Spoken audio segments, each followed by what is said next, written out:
I have to confess, I was a bit nervous standing back there waiting to come out. But you know what? I remembered what Max Moyo said yesterday, and Brad Elman with his great son Spencer.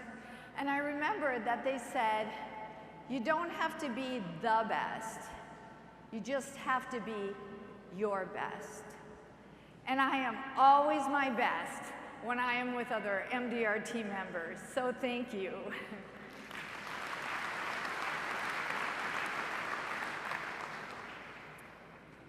I think the reason that we help each other so much is that we help each other see what we can create, what we can become. Artists are like that. I think they have the ability to envision something out of nothing and then create it. Have you ever seen a master glassblower work on his craft? He starts with this lump of glass. It looks like a rock. It's colorless and ordinary. And then he puts that chunk of glass into a burning fire, and all of a sudden it starts to glow. And then he takes that tube and he blows hot air. He breathes life into that piece of molten glass, and it becomes art. He stretches it and molds it, and it becomes the piece of art that it is supposed to be. I think we're like that. I think that the people that we meet and the experiences that you and I share create the person, the piece of art that each of us are meant to become. My mom was my very first master glassblower. She was the first person in my life who instilled in me the belief that I could become anything that I could envision. She taught me to dream in bold colors. I grew up as an only child. Well, except for my sister. I knew some of you would appreciate that. My sister and I have always been exact opposites. She believes in rules and boundaries. I always like to prove that the boundaries weren't real. When we were growing up, we shared a bedroom, and we tried to share a double bed. And as fate would have it, my mom bought striped sheets. So what Patty would do, and I know you guys can identify with this, she would count the stripes on the sheets till she got to the middlemost stripe. Her goal in life was to build a wall on that middlemost stripe. I think you're guessing what my goal was, to show that boundary wasn't real. So, have you ever done this? I would take my finger and just put it barely over that stripe. It drove her crazy. I ended up with the bedroom all to myself. She became an attorney.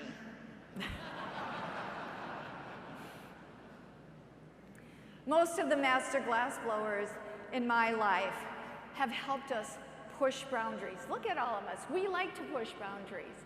And sometimes it's because we just want to prove we can. But other times, it's because we envision something that is possible and we want to make it happen. My freshman year in college, I met my husband, Mike. He was immediately my soulmate. I knew it. Took him a little while longer to figure it out. Well, he, that summer, ended up going into the US Navy to fly airplanes. Have you ever seen the movie Top Gun? Well, our romance felt a lot like that.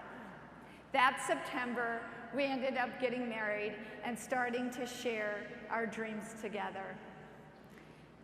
I'll tell you, being married to me, and a whole lot of you actually know this, or at least would guess it, has not been clear blue skies. But I want to thank you for hanging in there because there is no one I would rather have shared this journey with.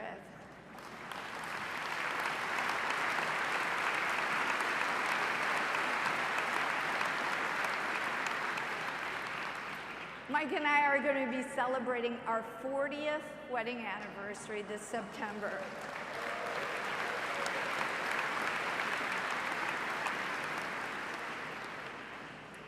You know, like many of you, my early years were not easy. Mike got his wings, I got my college degree, and we were transferred to Virginia.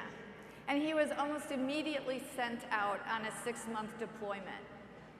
I was 23 years old, didn't know a soul, and was brand new in this business. You know, I worked really hard, but I never had a commitment to this business. I think I approached it like a tourist.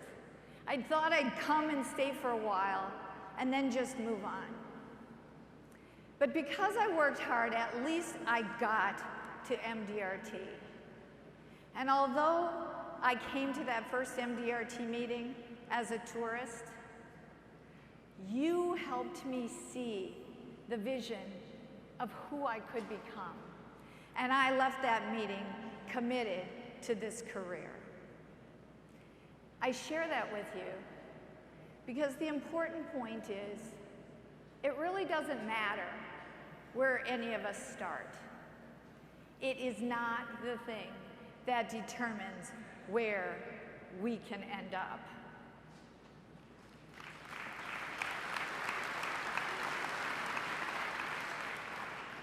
Most of the master glassblowers in my life are sitting right here in this room. Each of you shaped my career and were a mentor for me. I believe that we each have a fuel inside ourselves, but often we need somebody else to help us ignite it. I wanted to make TOT, and I kept trying, and I kept getting a lot of great ideas from all of you. But I kept hearing from you over and over again, you should consider specializing. But I gotta say, it made no sense to me. Why should I give up half of my business when what I was trying to do was increase my business? But I faced a choice. I had to step either forward into growth or step back into security. Security looks pretty darn good. I think each of you can identify with where I was here. It took me a while, but eventually I stepped forward into growth. And I decided to choose the 2 areas of my practice that I absolutely love: retirement planning and money management. And the funny thing happened, once I started focusing on those 2 things, I'd wake up every morning, couldn't wait to get into the office. I became such a great expert, my clients started referring me more. 18 months later, as I was filling out my MDRT application, like we all do, I got my certifying letter, and for the first time, I was amazed. I had qualified for top of the table.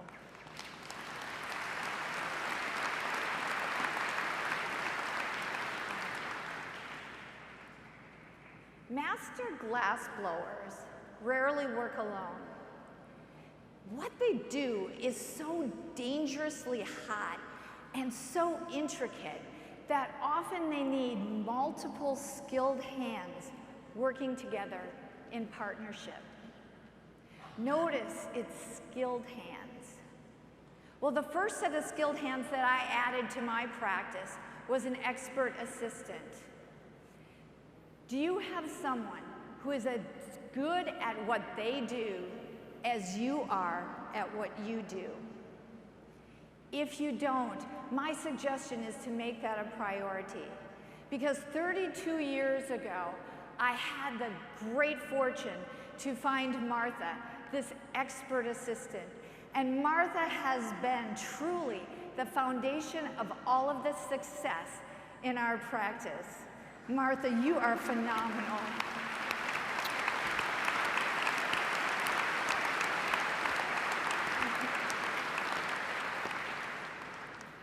7 years ago, my nephew Matt approached me and said, how about if I come in the practice with you? And I confess I was very hesitant, not because of Matt, but because I had never brought another agent into my practice, and I had no idea how to do it.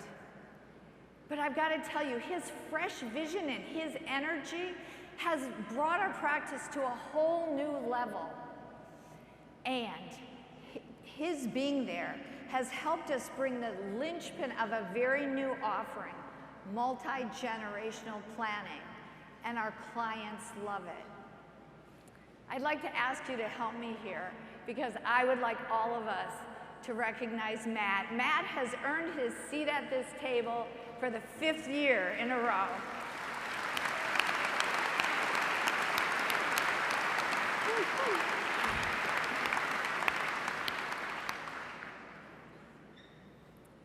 My fellow Quarter Century Club members, look around. There are so many young, talented people here who could be the catalyst for your next leap forward. I suggest you try it. Start with mentoring, because it's really hard to make that big leap. MDRT has over 3,600 mentoring teams around the world. It's a great way to start. It's the way Matt and I started.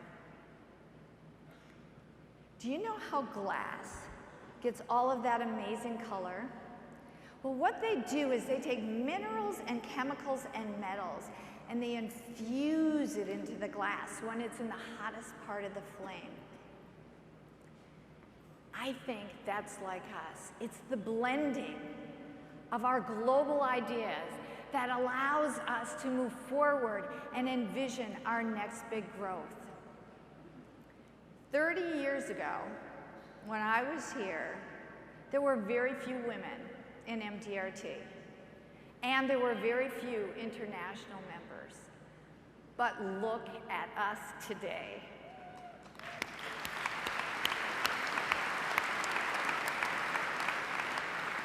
MDRT now has global leadership training. We have more than 50% of our divisional vice presidents, which are our full management council. More than half reside outside the US. And we have a satellite office in Asia. Our 72 talented and dedicated staff of MDRT, who are wisely led by our CEO, Steve Starr, are there to help us and support us in all our growth. And my guess is Steve is probably standing right in the back, still always watching over us. As our XCOM has traveled this last year, we have seen the unyielding dedication that you have of service to your clients and your unwavering values. We've also seen how you have successfully navigated huge, huge regulatory change. MDRT's diversity will keep us always on the cutting edge of financial services, and it is this that makes our influence globally unmatched.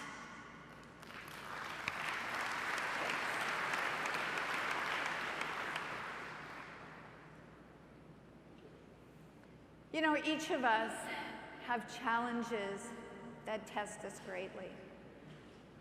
Sometimes the blazes that we are having to endure are difficult, but they end up leaving the most lasting outcomes. My mom was a master glass blower for me her entire life. She suffered from a rare form of cancer for several years. But you know what? It was that opportunity where she and I got to spend many, many nights sitting together, sharing stories about her childhood and about my dreams and my goals. I think many of you can identify with that bittersweet exhaustion of having to care for somebody that you love. But you know what? The love, the strength, and the spiritual renewal of that time was a wonderful, priceless gift. And when I count my many blessings, this career that allowed me both the flexibility and the financial security to be there for those many months with them is a priceless, priceless gift. Thank you.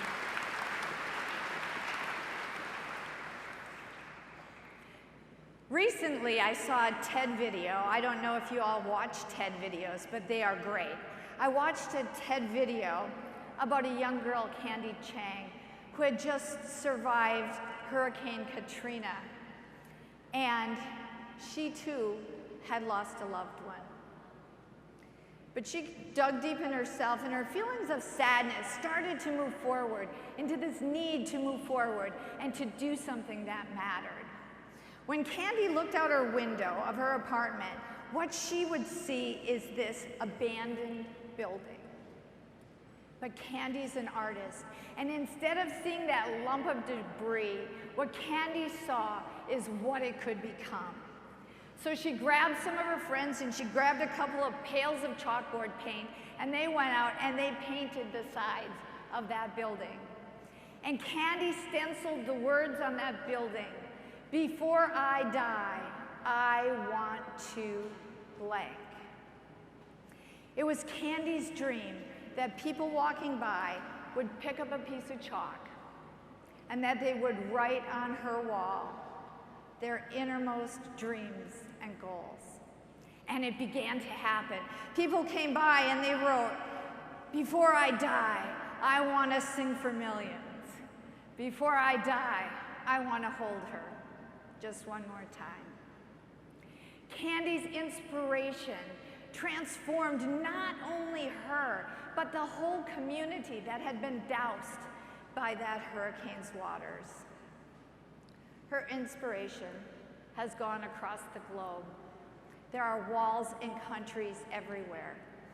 And when your main platform special session team this year heard Candy's story, they wanted to begin the creations of our own MDRT wall.